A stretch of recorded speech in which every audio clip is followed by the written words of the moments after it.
Savitri silks చేనేత వస్త్రాల అద్భుత ప్రపంచం. కుక్కట్పల్లిలో మార్చ్ 28న గ్రాండ్ ఓపెనింగ్. 4 వారాలు అవుతాయి. అది కాకుండా ఈ మండే, ట్యూస్డే, వెనస్డే మనం థర్స్డేలో ఉన్నాం, అంటే అమెరికన్ వెనస్డేలో ఉన్నాం మనం. ఇంకా ఫ్రైడే 5వ రోజు, అంటే మన సాటర్డే వాళ్ళ ఫ్రైడే. ఈ 5వ రోజు ఏం జరుగుతుంది? ఎందుకు ఇంకా 2 రోజులే ఉన్నాయి. ఈ 2 రోజుల్లో అమెరికా వాళ్ళ చాలా పెద్ద ఫోర్స్ని తీసుకొస్తున్నారు. మీరు చెప్పారు చూడండి, ఒకటి వాళ్ళ మెరీన్ ఎక్స్పెడిషనరీ ఫోర్స్ అని చెప్పి ఐఎన్ఎస్ ట్రిపోలి అని చెప్పి ఒక షిప్ దాంట్లో తీసుకొస్తున్నారు. దాంట్లో 3000 మంది ఉన్నారు. వీళ్ళ దగ్గర యాంఫీబియస్ ల్యాండింగ్ షిప్స్ ఉన్నాయి. యాంఫీబియస్ ల్యాండింగ్ షిప్ మీరు చూసుంటారు బహుశా, మన వైజాగ్ వైపు మిలన్ నడుస్తున్నప్పుడు అంతా ఇండియన్ నేవీది, లేకుంటే అప్పుడప్పుడు ఎక్సర్సైజ్ చేస్తుంది. దీనికి ఒక షిప్ లాగా ఉంటుంది, కానీ ఫ్రంట్కి వెళ్ళేదాకా బీచ్ దాకా వెళ్తుంది. ఇది నార్మల్ షిప్స్ లాగా కాదు. అక్కడ వెళ్ళి దీన్ని ఓపెన్ చేస్తారు, ఇట్లా ఫ్రంట్ పోర్షన్ ఓపెన్ చేస్తే దాని లోపల నుంచి ట్రూప్స్ అందరూ బయటకు వస్తారు. సో యాంఫీబియా జస్ట్ లైక్ ఒక కప్పలాగా 2 చోట్ల ఉభయచరం అంటాం మనం. అంతే. మనం సెకండ్ వరల్డ్ వార్లో చాలా చూసాం ఇది, యాంఫీబియస్ ల్యాండింగ్ ట్రూప్స్. రిస్క్ ఎక్కువ దాంట్లో, ఎందుకంటే వీళ్ళు బయటకు రాగానే ఎవడైనా ఫైర్ చేస్తే ఎక్కడి నుంచి అనేది లాట్ ఆఫ్ పీపుల్, బట్ వాళ్ళకి ఎయిర్ సపోర్ట్ ఉంటుంది ఆ టైంలో. బహుశా వీళ్ళని తీసుకొస్తున్నారు అనే ఒక రూమర్ ఉంది. వాళ్ళు ఆల్రెడీ ఉన్నారు, they are in the Gulf of Oman now. వీళ్ళని స్ట్రేట్ ఆఫ్ హార్మూజ్ నుంచి తీసుకొస్తారా, లేకుంటే వీళ్ళని పారాడ్రాప్ చేస్తారా, లేకుంటే వీళ్ళని ఇంకేదైనా వార్షిప్ వై తీసుకొస్తారా చూడాల్సింది మనం. అది అట్లా ఉన్నప్పుడు ఇంకొక అంటే వీళ్ళ దగ్గర పారాట్రూప్స్ ఉన్నారు, స్పెషల్ ఆపరేషన్స్ గ్రూప్. 1600 మందిని వాళ్ళు యుఎస్ నుంచి పిలిపించారు, వాళ్ళ బేస్ నుంచి. వీళ్ళు రావడానికి 24 గంటలు కూడా పట్టదు, బహుశా వచ్చేస్తుంటారు ఇప్పుడు దాకా. ఖతార్లో వీళ్ళు ఉన్నారని చెప్తున్నారు. ఖతార్ నుంచి Kharg island is about 60 minutes. మీరు హెలికాప్టర్ రైడ్ తీసుకుంటే కూడా వీళ్ళు తీసుకెళ్ళడం బ్లాక్ హాక్ యూజ్ చేసుకోవచ్చు, or they can use some big aircraft paradrop, లేకుంటే వీళ్ళ దగ్గరని చినూక్ హెలికాప్టర్స్ కూడా వాడుకోవచ్చు. కానీ చినూక్ అంటే 24 చినూకులు కావాల్సి వస్తుంది, అంటే అన్ని ట్రిప్పులు కొట్టాల్సి వస్తుంది. అన్ని ఎయిర్క్రాఫ్ట్ ఉండో లేదో తెలియదు మనకి. అక్కడ అలూద్ బేస్లో ఖతార్లో ఉండొచ్చు బహుశా. సో ప్రెసిడెంట్ ట్రంప్ ప్లాన్ ఏమనిపిస్తుంది అంటే, ఒక సైడ్ నుంచి నెగోషియేట్ చేస్తున్నాను చెప్తూ ఇంకొక వైపు నుంచి బిల్డప్ చేస్తున్నారు ఇరాన్ మీద ప్రెషర్ పెట్టడానికి. మీరు చెప్పారు ఇరాన్కి పాకిస్తాన్ 15 కండిషన్స్ తీసుకెళ్లారంట. పాపం పాకిస్తాన్ ఎందుకు వచ్చారో మనకు అర్థం కావట్లేదు ఇప్పుడు. ఎందుకంటే ఖతార్ ముందు ఒమాన్ ఉండే, ముందు ఒమాన్ పక్కన జరిగిపోయారు. తుర్కీ అన్నారు మేము వస్తా ఉన్నారు, తుర్కీ కూడా పక్కన జరిగి. ఈజిప్ట్ అన్నారు మేము కూడా ఉంటాం, వాళ్ళు కూడా. ఎందుకు వాళ్ళకి అర్థమైపోయింది దీన్ని ఇంప్లికేషన్స్ ఏమి ఉండబోతుందని. ఇరాన్ వాళ్ళ మీద దాడి జరిగితే పాకిస్తాన్ని కొడతారు. మీకు గుర్తుంటుంది, ఖతార్ని కొట్టినప్పుడు వాళ్ళ మీద కొడితే ఖతార్ని కొట్టారు ఇరాన్ ఆ రోజు, గ్యాస్ పైప్ లైన్స్, వాళ్ళ ఏం చెప్తారు గ్యాస్ ఫీల్డ్స్ని. ఇదే పాకిస్తాన్తో జరిగిపోతుంది. ఎందుకంటే వీళ్ళ కోపం అంటే మీకు 15 కండిషన్స్ ఇచ్చారు అమెరికన్ వాళ్ళు, మేము దాన్ని చించిపడేస్తాం డస్ట్బిన్లో. మేము 5 కండిషన్లు ఇచ్చాం, నువ్వేం చేసావు దాంతో? నువ్వు వెళ్ళి అమెరికాకి ఇచ్చావా? ఇచ్చాను. వాళ్ళు ఏమన్నారు? మాకు తెలియదు అన్నారు. మళ్ళీ నువ్వు ఎందుకు వచ్చావు నడుము ఇట్లా అని అడుగుతారు. నీతో కేపబిలిటీ లేకుంటే why did you come? Because they are use to negotiating with the Omanis. Omanis చాలా ప్రొఫెషనల్ నెగోషియేటర్స్, మనం జెనీవాలో చూసాం. ఈ నెగోషియేషన్ ఫస్ట్ టైం కాదు కవిత గారు, ఇది 3వ నెగోషియేషన్. దీనికన్నా ముందు లాస్ట్ జూన్లో ఆ 12-day వార్ జరిగినప్పుడు కూడా ఒక నెగోషియేషన్ నడిచింది ఆ టైంలో. దాంతోనే యుద్ధ విరామం చేశారు వీళ్ళు, సీజ్ ఫైర్. దాంట్లో కొన్ని కండిషన్స్ పెట్టారు, అది ఇది అని చెప్పి. ఇప్పుడు మళ్ళీ జెనీవాలో ఈ వార్ మొదలైన ముందు, 28 కంటే ముందు, చాలా మంచి డిస్కషన్ జరిగింది. Were almost close to signing a deal. ఆ టైంలో ఏదో ఇజ్రాయెల్ ప్రెషర్ పెట్టారంటున్నారు, ఇజ్రాయలీ లాబీ అంటున్నారు, ఏం జరిగిందో తెలియదు. కానీ వీళ్ళు సడన్గా సాటర్డే 28th బాంబ్ చేసేసారు వీళ్ళు, ఫిబ్రవరి. దాంతో మొత్తం యుద్ధం అంతా సో ఇరాన్ ఏమంటున్నారు, we don't believe in this talks. ఎందుకు మాట్లాడాలి? ముందు లాస్ట్ ఇయర్ మాట్లాడాం, మళ్ళీ మా మీద బాంబు వేశారు, మళ్ళీ ఇప్పుడు మాట్లాడాం, దాని మీద మళ్ళీ మా మీద బాంబు వేస్తున్నారు. ఈసారి మాట్లాడితే కూడా మా మీద బాంబు వేస్తారు మళ్ళీ. సో పని చేద్దాం, మేము 5 కండిషన్లు పెడుతున్నాం. ఫస్ట్ మా మీద బాంబింగ్ చేయకూడదు అని చెప్పి వాళ్ళు రాసి అగ్రిమెంట్లో ఇవ్వాలి, that we will not attack Iran again. We అనగానే యుఎస్ అండ్ ఇజ్రాయెల్. యుఎస్ బహుశా ఎస్ అంటారు, కానీ ఇజ్రాయెల్ ఎప్పుడు ఎస్ అన్నారు. రెండవది, ఇప్పుడు దాకా జరిగిన వార్లో జరిగిన డ్యామేజెస్, అంటే ఏ బిల్డింగ్లు కూల్చారో అది ఇది, ఆయిల్ ఫీల్డ్స్ ఏదైనా ఉండనొచ్చు, పవర్ ప్లాంట్స్, దానికి కాంపెన్సేషన్ ఇవ్వాలి మాకు. అది బహుశా యుఎస్ ఎప్పుడు అంగీకరించారు. మూడవది, వీళ్ళేమంటున్నా అంటే మా వైపు నుంచి ఉన్న మిసైల్ ప్రొడక్షన్ ఫెసిలిటీ కానీ మిగతా దాని మీద ఏ రెస్ట్రిక్షన్స్ ఉండకూడదు. ఇది టాప్ 3 అని పెట్టుకోవచ్చు. 5 కండిషన్స్ పంపించారు. యూఎస్ వైపు నుంచి ఏం చెప్పారంటే వాళ్ళ వైపు 15 కండిషన్స్ ఉన్నాయి. So we'll take again the top 5 only. First వీళ్ళు ఏమన్నారంటే యురేనియం గురించి మాట్లాడుతున్నారు. మీరు న్యూక్లియర్ ప్రాసెసింగ్ జరపకూడదు, దాన్ని ఏం చేయాలని చెప్పి మనం డిస్కస్ చేద్దామని చెప్తున్నారు. రెండవది వీళ్ళ మిసైల్ కేపబిలిటీ కంప్లీట్గా కట్ డౌన్ చేయాలని చెప్తున్నారు. అంటే production wise and range wise ఎన్ని కిలోమీటర్ కొట్టచ్చు, ఇంకా ప్రొడక్షన్ ఎన్ని నంబర్స్ ప్రొడ్యూస్ చేయొచ్చు. డ్రోన్స్ కూడా అంతే. మూడవది మీ అఫిలియేట్స్, మీ శాటిలైట్స్ ఉన్నారు చూడండి, హెజ్బుల్లా లెబనాన్లో, హూతీలు యెమెన్లో, ఇక్కడ హమాస్ గాజాలో, వీళ్ళకి నో ఫండింగ్, నో ఆయుధం, నథింగ్, ఏం పంపించకూడదు, కంప్లీట్ మీరు కట్ ఆఫ్ చేసేసేయాలి. ఇది వాళ్ళ వైపు నుంచి ఒక 3 కండిషన్స్ పెట్టారు. అంటే 15లో 3 పెట్టాను నేను. వీళ్ళు ఇద్దరు అక్కడిక్కడ ఈ 3 కండిషన్స్ అంగీకరించారు. So there is no point of going forward. Only నామకే వాస్తే అక్కడెక్కడ ఎక్స్చేంజ్ చేసుకున్నారు. ఎందుకంటే వీళ్ళు ఫేస్ టు ఫేస్ కూడా కలవట్లేదు. ఇరాన్ ఏమంటున్నారంటే మేము మాట్లాడితే కూడా మేము ఇప్పుడున్న జారెడ్ కుష్నర్ అండ్ స్టీవ్ విట్కాఫ్తో మాట్లాడాము. Because they are not professional politicians. వాళ్ళు Steve Witkoff is Trump Gulf buddy and వాళ్ళ కన్స్ట్రక్షన్ ఇండస్ట్రీలో ఫ్రెండ్. కుష్నర్ ఏమో సన్నిన్లా. వీళ్ళకి ఇద్దరికి పొలిటికల్ ఎక్స్పీరియన్స్ అసలు లేదు నెగోషియేషన్లో. మేము we will speak to vice president JD Vance and Marco Rubio secretary of state. వీళ్ళతో మేము మాట్లాడతాం. కావాలంటే ఇద్దరిని తెచ్చుకోండి మీరు, ఎందుకంటే ఎలిమెంట్ ఆఫ్ కంటిన్యూటీ ఉండాలి కదా. లాస్ట్ టైం ఏం మాట్లాడామన్నాం కానీ వీళ్ళిద్దరికి తెలియదు. సో వాళ్ళ దగ్గర అడుగుతారు ఏం మాట్లాడారు లాస్ట్ టైం అని చెప్పి. అది so this is what situation. ఇప్పుడు ఈ మీటింగ్ జరుగుతుందో లేదో చెప్పలేము, చాలా డౌట్ఫుల్. ఎందుకంటే ఈ మీటింగ్ జరగాలంటే ఒకటి అట్లీస్ట్ ఒక 5-6 పాయింట్స్ మీద ఒక అగ్రిమెంట్ ఉండాలి, rough agreement. The top most యూఎస్కి ఉన్న అన్ని వారి ఇజ్రాయెల్కి ఉన్నది కూడా దట్ ఇరానియన్ న్యూక్లియర్ ప్రోగ్రామ్ గురించి. ఈ ఇరానియన్ న్యూక్లియర్ ప్రోగ్రామ్కి మీకు గుర్తుంటుంది కవిత గారు, ప్రెసిడెంట్ ఒబామా టైంలో ఒక ఒప్పందంకి వచ్చారు వీళ్ళు. దట్ వీళ్ళ ప్రొడక్షన్ వీళ్ళు తగ్గిస్తారు, అంటే వీళ్ళ యురేనియం క్వాలిటీ ప్రాసెసింగ్. అది కాకుండా వీళ్ళ వైపు నుంచి ఆయుధాలు తయారు చేయరు అని చెప్పి ఒక ఒప్పందానికి వచ్చారు. ఇరాన్ది చాలా మటుకు డబ్బులు ఆ టైంలో అమెరికా బ్లాక్ చేసి పడేశారు. అంటే వాళ్ళ ఓవర్సీస్ ఉన్న బ్యాంకులో ఉన్న డబ్బులని ఫ్రీజ్ చేసేసారు. ఇప్పుడు ఈవెన్ రష్యాది అట్లా చేశారు. 200 బిలియన్ 300 బిలియన్ ఉంది అకౌంట్, అన్నీ యూకేలో ఉండే, అదే మొత్తం ఫ్రీజ్ చేసేసారు వాళ్ళు. ఆ డబ్బులు కూడా ఈ అగ్రిమెంట్ ప్రకారం రిటర్న్ చేశారు. ట్రంప్ ఆ టైంలో ఏం పెద్ద గొడవ చేశారు ఏంటంటే అమెరికన్ ట్యాక్స్ పేయర్ డబ్బులు తీసి ఇరాన్కి ఇచ్చారు మీరు అని చెప్పి. అండ్ ఒబామా దానికి కౌంటర్ చేయలేకపోయారు, క్లియర్గా ఎక్స్ప్లెయిన్ చేయలేకపోయారు. ఒక పెద్ద పొలిటికల్ డిఫీట్ ఉండే ఒబామాకి. తర్వాత ఈసారి కూడా వీళ్ళు ఏం అడుగుతారంటే మాకు డబ్బులు కావాలి. సో దీంట్లో మెయిన్ స్టిక్కింగ్ పాయింట్ మనందరూ తెలుసు, ఈ స్ట్రైట్ ఆఫ్ హోర్మూస్ నుంచి షిప్పులు ఫ్రీగా తిరగాలని ప్రెసిడెంట్ ట్రంప్ చెప్తే ఇరాన్ అంటున్నారు కాదు, దీని కంట్రోల్ మేము మిగతా అక్కడ ఉన్న గల్ఫ్ స్టేట్స్ అందరు కలిసి కంట్రోల్ మెయింటైన్ చేస్తాం. ఎందుకంటే మీకు గుర్తుంటుంది ట్రంప్ ఒక ప్రెస్ కాన్ఫరెన్స్లో చెప్పారు బయట మీడియాతో మాట్లాడుతూ, ఎవరు కంట్రోల్ చేస్తారు స్ట్రైట్ ఆఫ్ హోర్మూస్ అంటే నేను మీ అన్నారు. And Ayatollah whoever is Ayatollah అంటే అక్కడ ఎవరు అయతోల్లా అంటే దాంట్లో 2 సంకేతాలు వచ్చినాయి బయటకు. ఒకటి అయతోల్లా ఉంటాడు, రెజీమ్ చేంజ్ లేదు, ఈజ్ అగ్రీడ్ హిమ్సెల్ఫ్ అనమాట ఇండైరెక్ట్లీ. రెండవది వీళ్ళిద్దరు కలిసి ఎట్లా కంట్రోల్ చేస్తారు, అమెరికాకి అక్కడ ఏం స్టేక్ ఉంది, అమెరికన్ షిప్స్ రావు అక్కడ అన్ని యూరోపియన్ లేకుంటే ఇండియన్ లేకుంటే మిగతా బంగ్లాదేశ్ బట్ ఇండోనేషియా వైపు వెళ్ళే షిప్స్లో ఉంటుంది, చైనీస్ ఆఫ్ కోర్స్. ఇక అమెరికాకి ఏం ఇంట్రెస్ట్. వీళ్ళేమన్నారంటే మీరు మాకు డబ్బులు ఇవ్వకపోతే, ఇది మీరు మా ఇన్ఫ్రాస్ట్రక్చర్ డ్యామేజ్ అయిందని దాన్ని మేము ఒక టోల్ పెట్టేస్తాం దీని మీద, ప్రతి షిప్ దగ్గర నుంచి 1 మిలియన్ తీసుకుంటాం, ఏదో నా డబ్బులు తీసుకుంటాం మేము, అది మేము డిసైడ్ చేస్తాం మీరు ఈ డబ్బులు ఇవ్వకపోతే. అది కూడా president Trump is dead against. మిగతా దేశాలతో సహాయం పెట్టుకొని సౌదీ అరేబియాతో వాళ్ళతో ఒప్పందం పెట్టుకొని ఇది స్ట్రైట్ ఆఫ్ హోర్మూజ్ కంట్రోల్ చేయాలంటే కాదు. ఎందుకంటే స్ట్రైట్ ఆఫ్ హోర్మూజ్ అనేది సూయజ్ కెనాల్ కాదు, మనం గుర్తుపెట్టుకోవాలి. సూయజ్ కెనాల్ మన అందరు తెలిసిందే ఈజ్ కంట్రోల్ బై ఈజిప్ట్. అది ఒక narrow shipping lane which connects 2 continents, 2 seas అనమాట, మేజర్ ఓషన్స్. దానికి ఒక టెక్నాలజీ మీకు తెలిసి ఉంటుంది. ద లెవెల్ ఆఫ్ ఒక వైపు సీ హైట్ ఇంత ఉంది, ఇంకో వైపు ఇక్కడ ఇంత ఉంది.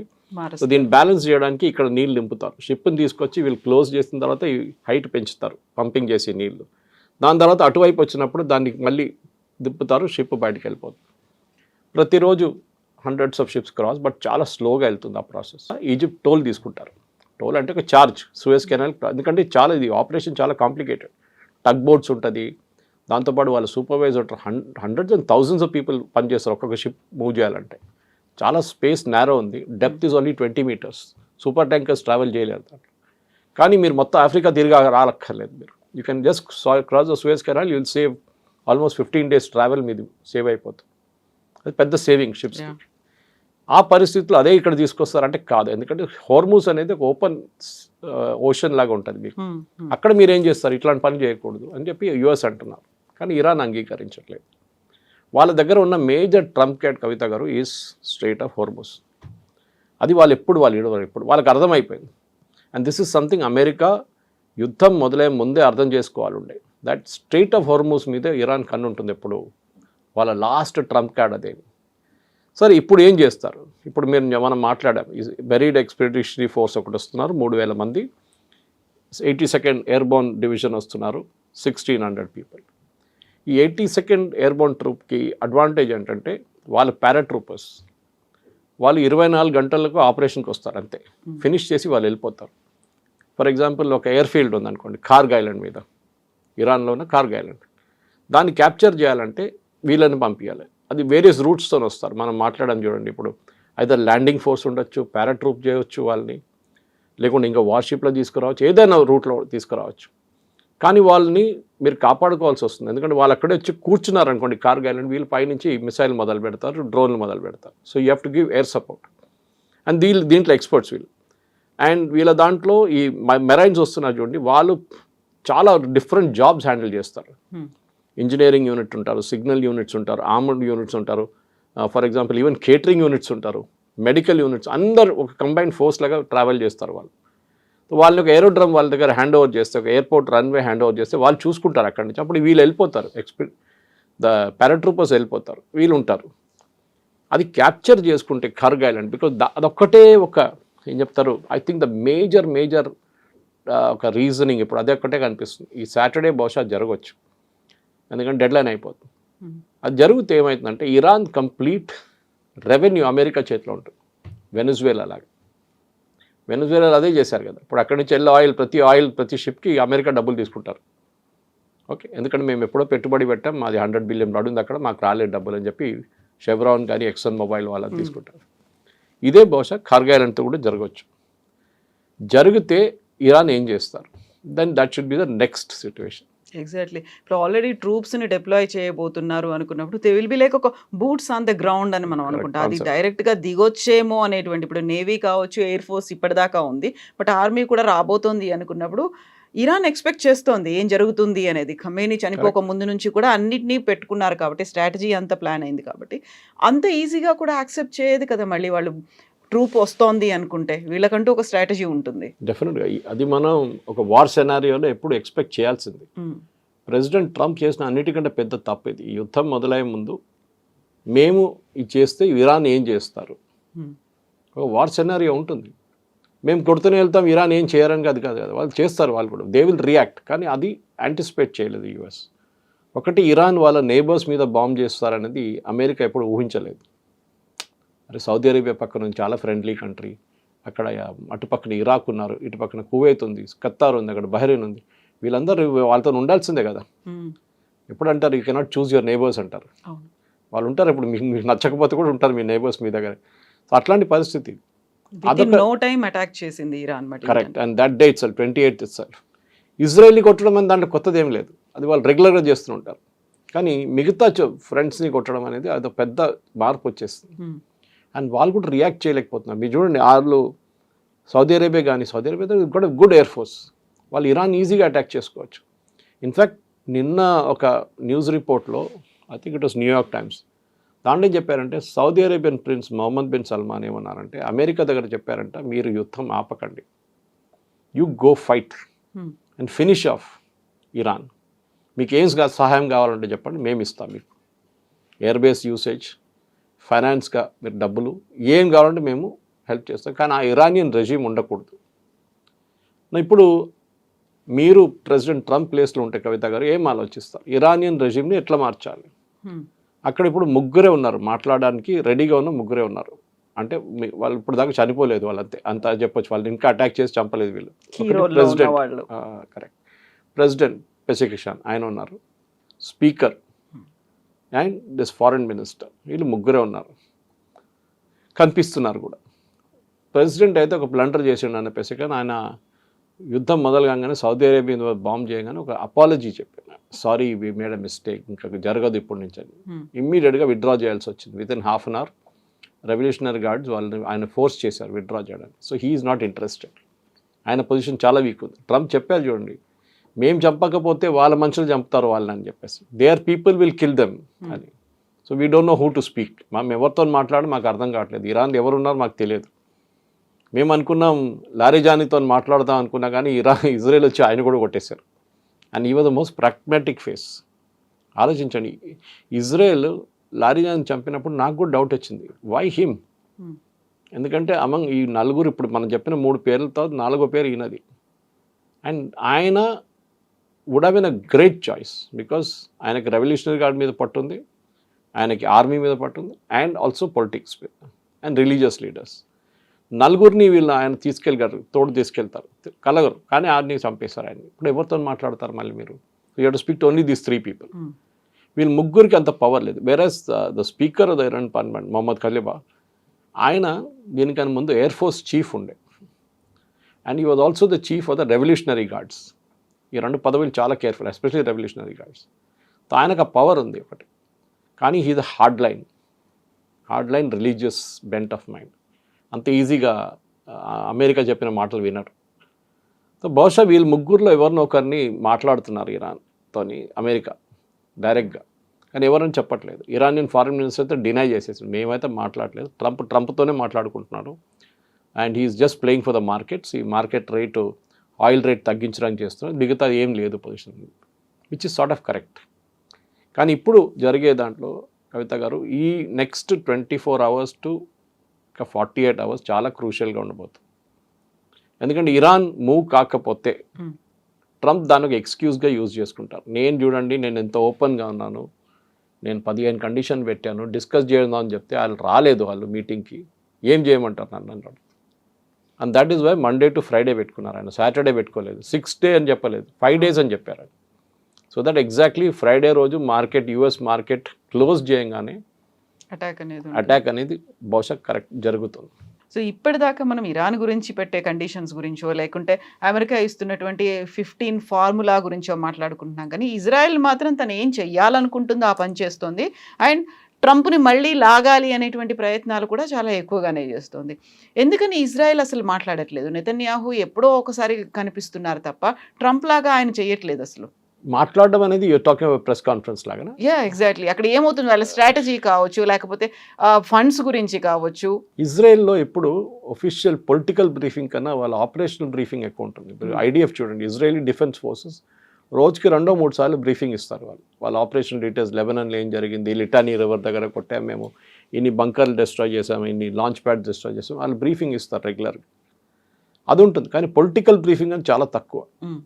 ఒకటి, ఎందుకంటే ఆయన ముందుకు ఎందుకు వచ్చారంటే, ఒకసారి ఆయన చనిపోయారని చెప్పి పెద్ద రూమర్ ఉండే, సో చూపించండి నేను బతుకున్నానని చూపించడానికి ఆయన వచ్చినాను. కానీ ఇజ్రాయెల్ ఎప్పుడు బయట ట్రంప్ మాట్లాడరు వీళ్ళు. They are very very reserved వాళ్ళ కామెంట్స్లో. ఇజ్రాయెల్ కావాల్సింది ఒకటే, అండ్ స్పెషలీ నెతన్యాహుకి ఎలక్షన్స్ రాబోతుంది ఇప్పుడు కొన్ని నెలల్లో. ఆయనకి ఈ ఎలక్షన్ గెలవాలంటే యుద్ధం ఉండాలి ఆయనతో, ఇంకా నడవాలి యుద్ధం. ఇజ్రాయలీస్ చాలా టైర్డ్ అయిపోయారు యాక్చువల్లీ, ఎందుకంటే ఈ బంకర్లో పరిగెత్తడం, డైలీ బంకర్లో వెళ్ళి కూర్చోవడం రాత్రి అంతా, ద సిక్ అండ్ టైర్డ్ అంటున్నారు. నేను చూసాను, వర్డ్ యూజ్ చేశారు ఒక Israeli commentator, we are sick and tired, యుద్ధం ఎట్లైనా ఆగితే బాగుంటుంది. కానీ వాళ్ళకి తెలుసు, ఇరాన్ని ఇప్పుడు కొట్టకపోతే మళ్ళీ ఇరాన్ ఇంకా పవర్ఫుల్ అయిపోతారు, హెజ్బుల్లా మళ్ళీ పెరుగుతారు. ఇవాళ కూడా వాళ్ళు మిసైల్స్ ఫైర్ చేశారు, యాజ్ వీ స్పీక్. 1 గంట ముందు ఇజ్రాయెల్ మీద 3 మిసైల్స్ ఫైర్ చేశారు. సో హెజ్బుల్లాని కొట్టాలి. ఇన్ఫ్యాక్ట్ మీకు తెలుసుంటుంది, ఇరానియన్ అంబాసిడర్ని లెబనాన్ నుంచి పంపించేశారు. He was declared persona non grata and he was ask to get out. Lebanon అనే ఒక దేశం ఉందని మనం మర్చిపోయాం. హెజ్బుల్లా గురించి మాట్లాడుతాం. హెజ్బుల్లా టెర్రరిస్ట్ ఆర్గనైజేషన్, లెబనాన్లో కూర్చున్నారు. ఇజ్రాయెల్కి అదొక పెద్ద ప్రాబ్లం, ఎందుకంటే ఇప్పుడు వాళ్ళ మొత్తం ఎఫర్ట్స్ మీరు చూస్తే ఇరాన్ కన్నా ఎక్కువ వాళ్ళు లెబనన్ మీద పెడుతున్నారు. సౌత్ లెబనన్లో కంప్లీట్ క్యాప్చర్ చేసుకొని మా టెరిటరీ పడదు, మేము అక్కడ నుంచి ఖాళీ చేయమని చెప్తున్నారు. వాళ్ళకి ఒక బఫర్ జోన్ లాగా వచ్చేస్తుంది అది. ఎందుకంటే అక్కడి నుంచి మిసైల్స్ లాంచ్ చేసినప్పుడు నార్దర్న్ ఇజ్రాయెల్ వైపు ఈ బఫర్ జోన్ ఉంటే పనికొస్తుంది ఇజ్రాయెల్కి అనమాట. వాళ్ళ ఆయుధాలు కూడా అంటే వాళ్ళ యాంటీ ఎయిర్క్రాఫ్ట్ గన్స్ కానివ్వండి, మిగతా ఇంటర్సెప్టర్స్ కానీ అక్కడ ఉంచుకోవచ్చు సదర్న్ లెబనాన్లో. ఇటువైపు ఇరాన్ వైపు వాళ్ళు ఏం చేస్తున్నారంటే వాళ్ళు కంటిన్యూస్ ఇవాళ పొద్దున కూడా బాంబ్ చేశారు. వాళ్ళు స్పెసిఫిక్గా లీడర్షిప్ని కొడుతున్నారు. స్టార్టింగ్ నుంచి అదే కదా, 28th రోజు కొట్టింది లీడర్షిప్ని కొట్టి, ఇప్పుడు కూడా అదే చేస్తున్నారు. కమాండ్ అండ్ కంట్రోల్ సెంటర్స్ని కొడుతున్నారు. నిన్న సౌదీ అరేబియా మీద 25 డ్రోన్లు ఫైర్ చేశారు ఇరాన్, ఒకటే మిసైల్ ఫైర్ చేశారు. అంటే వాళ్ళ మిసైల్ లాంచింగ్ కేపబిలిటీ చాలా మటుకు డిగ్రేడ్ అయినట్లుంది. అంటే లాంచర్స్ని కొడుతున్నారు ఇజ్రాయెల్ కంటిన్యూస్గా. బహుశా that must be the strategy ఇజ్రాయెల్ది. వెళ్తూ ముందుకు వాళ్ళు అమెరికా లాగా వాళ్ళు మాట్లాడడం తక్కువ, వాళ్ళు పని చేసేది ఎక్కువ వాళ్ళ దగ్గర. అది ఎప్పుడు వాళ్ళది ఇజ్రాయెల్ కల్చర్ అట్లానే ఉంటుంది. అమెరికన్ ప్రెసిడెంట్ అట్లా కాదు, ట్రంప్ దగ్గర ఏమైనా అడిగితే ఏదో చెప్పేస్తాడు ఆయనకే తెలియదు ఏం చెప్పాడని. ఇది అట్లా కాదు, ఈజ్ మెజర్డ్ వర్డ్స్ ఉంటుంది ఇజ్రాయలీ ప్రైమ్ మినిస్టర్ది. ఇట్స్ వీళ్ళ బెంజమిన్ నెటన్యాహుది. కానీ అట్ ద సేమ్ టైం మనం ఇంకా ముందుకు వెళ్తున్నప్పుడు ఇజ్రాయెల్ని కంట్రోల్ చేయకుండా అమెరికా ఏం చేయలేరు. రేపు ఒక ఒప్పందానికి వచ్చారనుకోండి, ఇజ్రాయెల్ అప్రూవల్ లేకుండా అమెరికా దాన్ని యాక్సెప్ట్ చేయరు. ఇజ్రాయెల్ లేకుండా అమెరికా బాంబింగ్ చేయొచ్చు అంటే నో. అమెరికన్ సపోర్ట్ లేకుండా ఇజ్రాయెల్ ఇరాన్ మీద దాడి చేయవచ్చా, హెజ్బుల్లా మీద అంటే నో. రెండు వైపు నుంచి అమెరికా సపోర్ట్, ఇక్కడ ఇజ్రాయెల్ సపోర్ట్ చాలా క్రూషియల్. అండ్ యూఎస్లో మీకు తెలిసిందే జూయిష్ లాబీ అనేది చాలా పవర్ఫుల్. వాళ్ళు మీడియా కానీ మిగతా ఫైనాన్స్ కానీ ఈ సెక్టర్స్ అన్ని వాళ్ళు కంట్రోల్ చేస్తారు. సపోర్ట్ ఉంటుంది. ఇప్పుడు యుఎస్ గవర్నమెంట్కి జూయిష్ సపోర్ట్ ఉండాల్సిందే. అదొక చాలా క్రూషియల్ ఫ్యాక్టర్. దానికోసం నెటన్యాహు ఎక్కువ మాట్లాడరు బయట వచ్చి. ఆయన మాట్లాడుతున్నప్పుడు హీ స్పీక్స్.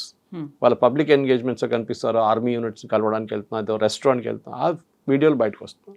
బట్ ఈ 3 దేశాలు లాగర్ హెడ్స్ అంటారు, కంటిన్యూస్గా ఫైట్ చేయాలి అనే దాంట్లోనే 3 ఉన్నాయి. బట్ ఆ ఇంపాక్ట్ ప్రపంచ దేశాల మీద పడుతుంది, భారతదేశం మీద ఎస్పెషల్లీ.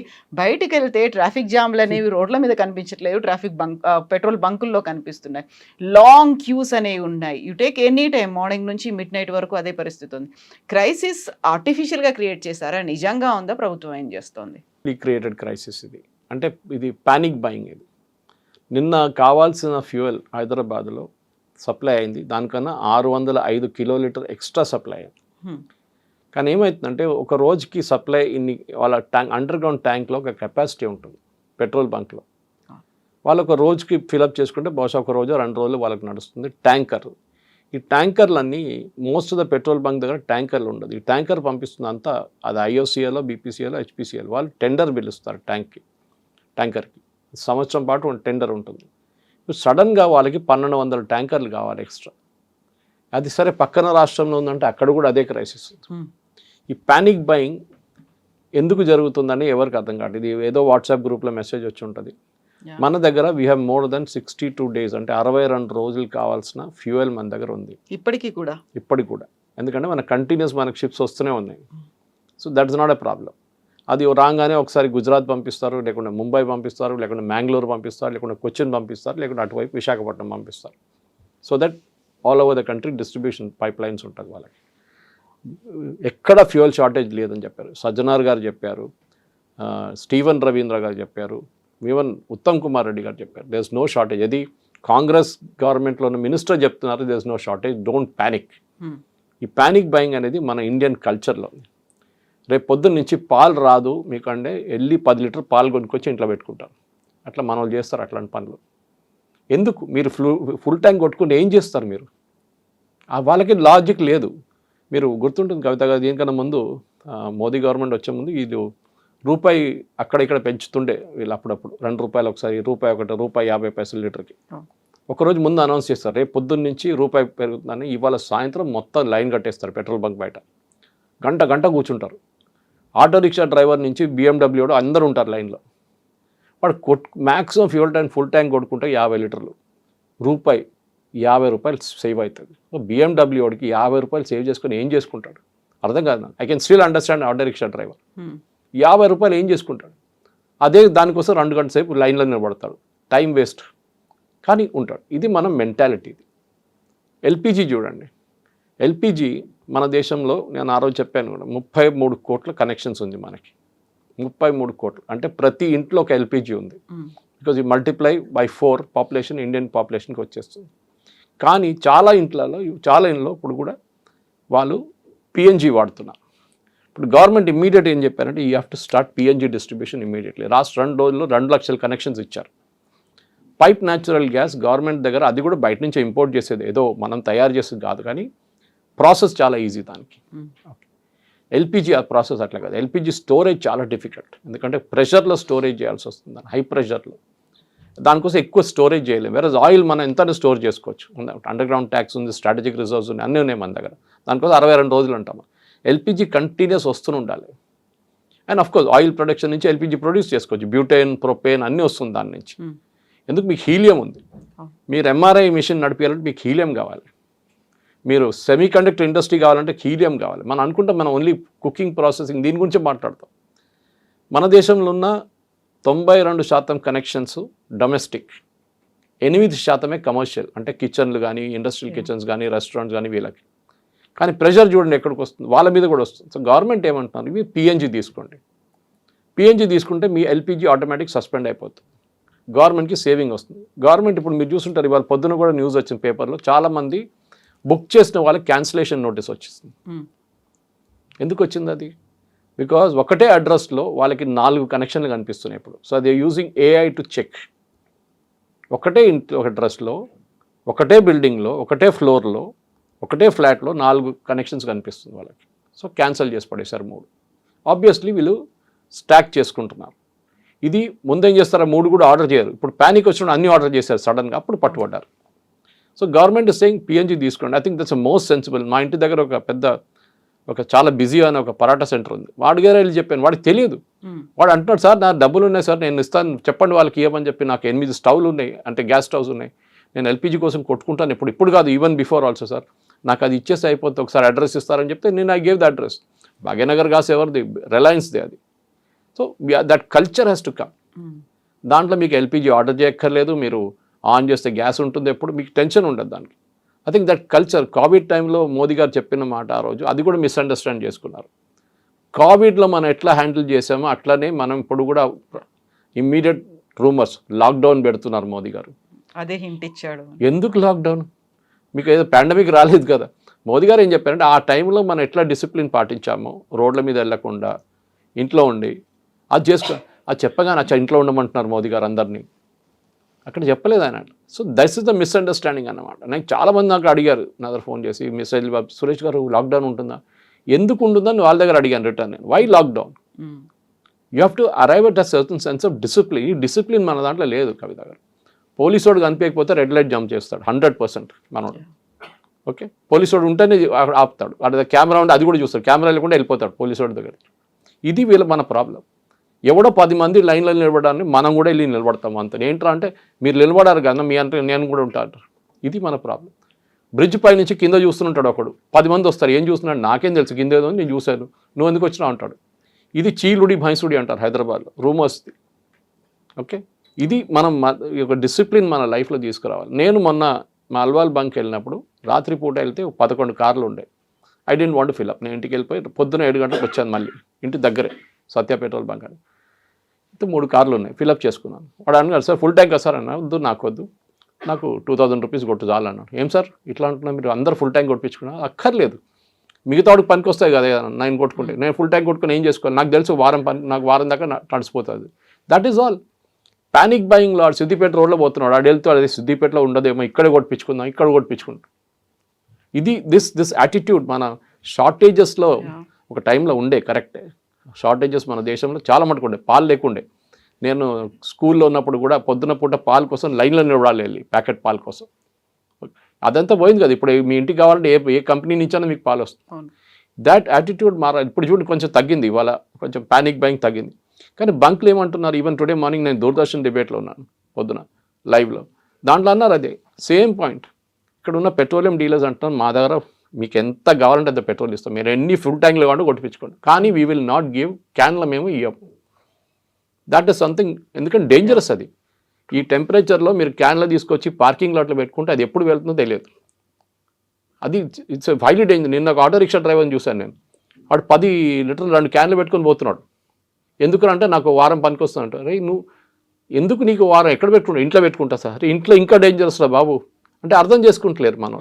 మన ఇందోర్లో ఒక యాక్సిడెంట్ జరిగింది, మీకు తెలిసింది. ఆ బ్యాటరీ ఛార్జింగ్ యూనిట్ నుంచి ఈవీ వెహికల్ది పోల్ మీద కూడా పోయింది ఫైర్. వాళ్ళ ఇంట్లో బేస్మెంట్లో, వాళ్ళ ఇంట్లో గ్రౌండ్ ఫ్లోర్లో 10 సిలిండర్లు ఉంటాయి. మ్యాక్సిమం చనిపోయింది అది దాని కారణంగానే, అది బ్లాస్ట్ అయింది. This is something we need to learn. మనకు కావాల్సింది we are not living in a nation of shortages. మీరు పాకిస్తాన్లో చూడండి, పాకిస్తాన్లో ఏం లేదు, పెట్రోల్ లేదు, డీజిల్ లేదు. శ్రీలంకలో 15 లీటర్లు ఇస్తున్నారు ప్రతి వారానికి ఒక కార్కి. మనం అది ఆ స్టేట్కి రాలేదు కదా మనం ఇంకా.